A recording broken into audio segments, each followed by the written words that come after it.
How you guys doing today? Today we have the 2025 updated Nissan Frontier, and this has some good updates for you Nissan Frontier guys. Let's go and check it out.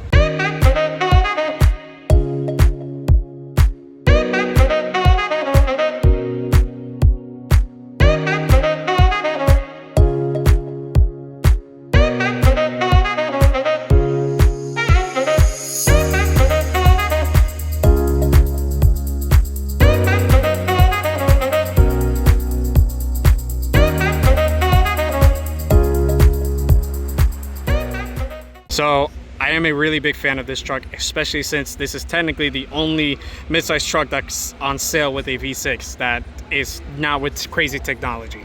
So what they updated in the Frontier is not really much necessarily in the outside. You can obviously see that the bumper has changed a little bit, even the grille has changed a little bit, but the headlights are still the same. Everything all around the vehicle is still relatively the same. You do have really nice wheels for the Pro 4X model, and generally speaking, there hasn't been much change.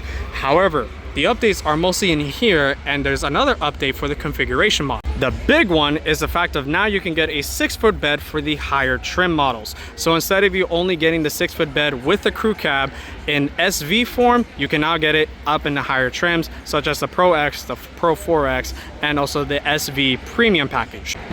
And to also show you what has changed in the interior, let me just sit inside really quick so I can show you. So as you can see, nothing really much has changed in terms of the gauge cluster, and apparently there's a new steering wheel. I guess it's newly wrapped, but this is still the same steering wheel.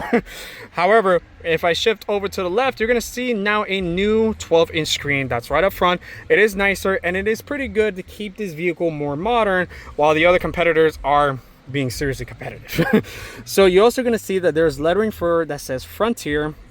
Obviously it's going to be embroidered in orange because this is a Pro 4X model, and pretty much after that, the only other updates that is available is the fact of now you have wireless Apple CarPlay and Android Auto, which is pretty nice. And if you go to the steering wheel, zoom out, you finally have a tilt and telescopic steering wheel. This is something that I really hated when the Frontier came out. It did not have a tilt and telescopic steering wheel. Now it finally has it, and I am so much more in love with the Frontier. And I'm pretty sure a lot more people are going to be very happy with this option.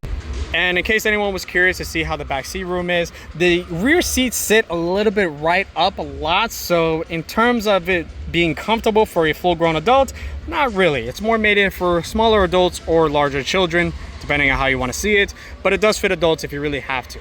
Now, what hasn't really necessarily changed, and I'm happy it did not change, was the fact that the powertrain is still staying the same. So when you look under the hood at one of these Frontiers, you're going to notice that it's one of the only models that you can see in a midsize truck that has a traditional V6. This particular one is going to be a 3.8 liter naturally aspirated V6, produces around 310 horsepower and 300 pound-feet of torque. I have the numbers right here. I could be completely wrong. I have the torque number mix. So right here, 310 horsepower. The torque number is going to be right here in the bottom. But yes, naturally aspirated V6, all made it to a 9-speed automatic transmission, and you could get this either in 2-wheel drive or 4-wheel drive.